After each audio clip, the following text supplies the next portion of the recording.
Emma Rech, on l'accueille, elle est du lycée Girard de Nerval.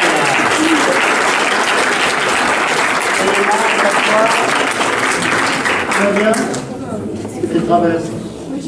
Bon, bah écoute, tout va passer très droit. Donc toi, tu es à Nerval, de Lille, à Soissons, donc en première L.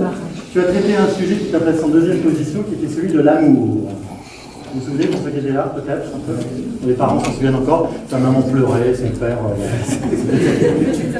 il était amoureux. Le chant, la guitare, la musique, ça c'est des passions. Demain d'ailleurs, tu seras en concert. Tu es au courant? Oui, je suis au Très bien. Venez l'encourager, elle sera en concert au Théâtre Saint-Médard. Demain à partir de 15h. Elle chante superbement bien.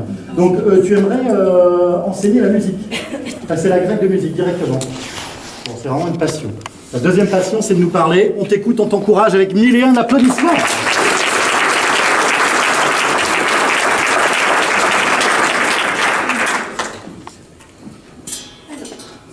Voyager nous rend-il meilleurs? Alors tout d'abord, je souhaiterais définir la notion de voyager, qui est en fait, on peut tout simplement le définir par un déplacement d'un point A ou un point B, mais on peut également le définir par un voyage immobile. On peut également voyager à travers ses pensées, à travers la musique, mais aussi à travers la lecture. Alors, le voyage, je pense que oui, il peut nous rendre meilleurs, car le voyage peut enrichir nos connaissances. Mais je pense que ce n'est pas seulement la destination qui peut enrichir nos connaissances, puisque je pense que le voyage peut être une métaphore de la vie. Et en fait, ce qui compte dans la vie, ce n'est pas la fin de la vie, mais c'est tout ce qui s'est passé durant cette vie. Et pour résumer ça, je pense que le trajet est important, et j'ai choisi de citer les frérots de la Vega, qui dans une chanson intitulée « Et même si c'est très loin », disent « Ce qui compte, ce n'est pas ce qui compte, c'est le trajet, pas le lieu ». On peut également enrichir nos connaissances en rapportant des souvenirs. Bien que Baudelaire ait rappelé dans son poème « Le voyage » que les souvenirs peuvent réduire certaines choses, ils peuvent réduire notre voyage à juste une chose. En fait, je voudrais citer deux vers en particulier qui disent « Ah, que le monde est grand à la clarté des lampes, aux yeux du souvenir, que le monde est petit. » Le voyage peut enrichir nos connaissances, notamment Christophe Colomb nous rappelle les découvertes de l'Amérique. Ce sont les voyages qui nous ont permis toutes ces découvertes. Mais le voyage peut nous ouvrir l'esprit. Par exemple, il peut nous ouvrir l'esprit à de nouvelles saveurs. Par exemple, lorsqu'on part en Turquie et qu'on ramène des loukoums, on peut être ouvert à de nouvelles saveurs. Le voyage immobile provoqué par la lecture peut également nous ouvrir l'esprit, par exemple, avec la dystopie de George Orwell, 1984.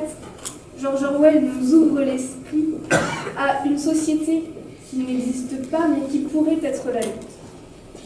On peut également, en lisant La couleur des sentiments, voyager au cœur des États-Unis dans les années 50 et ouvrir notre esprit à la différence entre les blancs et les noirs.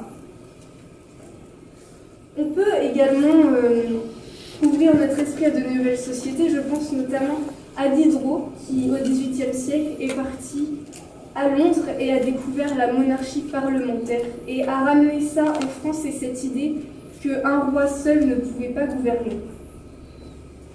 Mais le voyage peut nous rendre meilleurs, mais il peut également être dangereux. Je pense que le voyage peut être dangereux, notamment lorsque c'est un voyage immobile qui peut être provoqué par la drogue et qui peut provoquer un isolement. Quand je parle de la drogue, je pense souvent à une chanson de Bob Dylan qui s'appelle Mr. Tambourine Man et dans laquelle il dit « Take me on a trip upon your magic swimming ship », ce qui veut dire « Emmène-moi au voyage sur ton bateau magique ». Et dans cette chanson, il critique les méfaits de la drogue et l'isolement que celle-ci peut créer. Quand je pense à un voyage dangereux, je pense également aux pays d'Amérique du Sud, notamment au Brésil, où des trafics d'organes sont organisés. Et dans ces cas-là, je pense que ce voyage ne peut pas nous rendre meilleurs. Ensuite, je pense également à un voyage par influence ou un voyage contraint. Par exemple, le voyage en Syrie, qui est menée par les gens embrigadés par les djihadistes. Et je pense également aux migrants qui sont contraints de partir, qui sont des réfugiés politiques ou des réfugiés de guerre. Ils vont vers un meilleur monde, mais ils sont aussi contraints d'être tristes et isolés de leur famille. Alors, le voyage peut nous rendre meilleurs, tout comme il peut nous détruire et nous isoler. Et je terminerai par une citation de Dubélé dans un poème très connu qui est « Heureux qui comme Ulysse a fait un beau voyage ». Alors, Ulysse a-t-il été meilleur après son voyage ?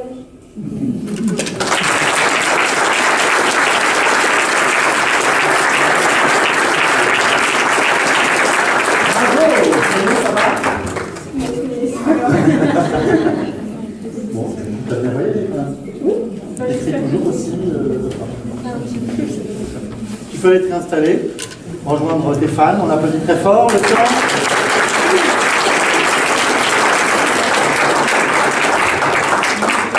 « 4 minutes 30 secondes. 4 minutes 30, ça te va? C'est parti. Le jury, on voudra qu'on note, ça y est, ça rentre dans les cases toujours. Je vais prendre quelques notes. On va accueillir, donc c'était notre 7e candidate.